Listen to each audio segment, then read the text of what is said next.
साथियों नमस्कार, जय जोहार। मैं अंगी सिरवानी, हमारे चैनल में आप सभी का बहुत बहुत स्वागत है। आज आपको ऐसा नदी दिखाएंगे, वह नदी जो एक कमंडल से निकलकर बंगाल की खाड़ी में गिरी है। क्या आप ये जानना चाहेंगे वो कौन सी नदी है और किसके कमंडल से निकलकर बंगाल की खाड़ी में गिरी है? क्या आप ये भी जानना चाहेंगे कि वो नदी का क्या नाम है? पूरे जानकारी के लिए हमारे चैनल के साथ बने रहिए और जानिए इस नदी की हकीकत क्या है। ओम महानदी सतमुखी शुक्ला मकर वाहिनी ब्रह्म हस्तात् परिभ्रष्टा सौम्य रूपेण शोभना। पतित पावनी गंगा मैया के जल से प्रवाहित होने वाली जलधारा ही महानदी गंगा कहलाई है। भौगोलिक दृष्टिकोण से यदि देखें तो किसी नदी का उद्गम किसी पहाड़ से या जंगल से एक छोटी सकरी नाली नुमा जल प्रवाह धीरे धीरे एक नदी का बड़ा प्रवाह बनाती है।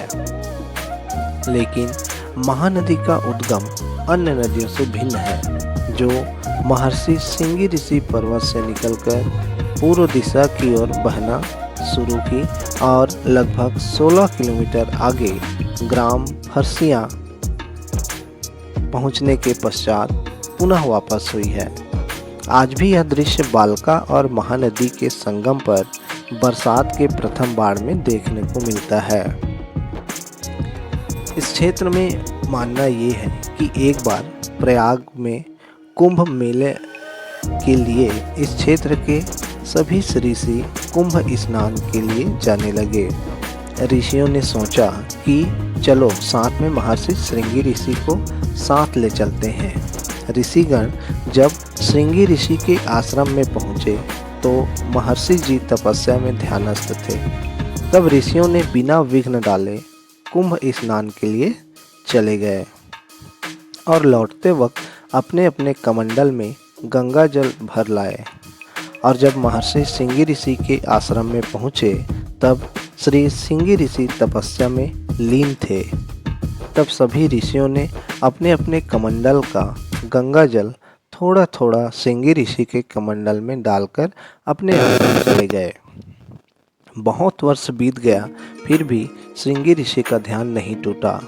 महर्षि श्रृंगी ऋषि के तपस्या से प्रसन्न होकर गंगा मैया कमंडल से प्रकट हो गई और कमंडल लुढ़क गया। गंगा मैया ने श्रृंगी ऋषि को वरदान मांगने को कहा, परंतु ऋषि जी का ध्यान नहीं टूटा। इस पर गंगा मैया बड़ी क्रोधित होकर पहाड़ को छेद कर बड़े वेग के साथ पूर्व दिशा की ओर प्रवाहित होने लगी। आज भी वह बड़ा छेद पर्वत में विद्यमान है, जिससे धन जन को हानि होने लगी। इस स्थिति में महर्षि श्रृंगी ऋषि के शिष्य महानंदा ने सोचा कि गंगा मैया अनेकों जीवधारियों को बहा ले जाएगी। उनके मरने से पाप मेरे गुरुदेव को लगेगा। यह सोचकर शिष्य महानंदा ने अग्नि जलाकर महर्षि श्रृंगी ऋषि के शरीर में डाल दिया, जिससे उसका ध्यान टूट गया और अत्यंत क्रोध मुद्रा में महानंदा की ओर देखा। देखते ही उनके क्रोधित नेत्र ज्योति से महानंदा वहीं पर जलकर भस्म हो गया। जब श्रृंगी ऋषि से ध्यान लगाकर सभी रहस्यों का पता चला, तब तक गंगा मैया बहुत दूर 16 किलोमीटर तक चली गई थी। महर्षि जी ने गंगा मैया से प्रार्थना की कि हे गंगा मैया, आप वापस आइए और पूर्व दिशा को छोड़कर गंगा मैया वापस आकर क्रोधित मुद्रा में श्रृंगी ऋषि पर्वत को तोड़ना चाहिए। तब श्रृंगी ऋषि पुनः प्रार्थना किए कि हे गंगा मैया, आप शांत हो जाएं और शांतिपूर्वक दक्षिण दिशा से होकर पश्चिम होते हुए उत्तर पूर्व दिशा में जाएं, ताकि चारों दिशाओं में घूमते जन कल्याण करते हुए आपके साथ मेरा और मेरे शिष्य का नाम उज्जवल कीजिए। गंगा मैया तो महामाया है। अपने भक्तों के करुण प्रार्थना को स्वीकार कर महामाया गंगा शांत हो गई और महर्षि श्रृंगी ऋषि के कथन अनुसार प्रवाहित हुई और महामाया गंगा श्रृंगी ऋषि को आशीर्वाद देते हुए कि हे महर्षि, तुम्हारे शिष्य महानंदा ने तुम्हारी गुरु सेवा में जो बलिदान दिया है वह सराहनीय है।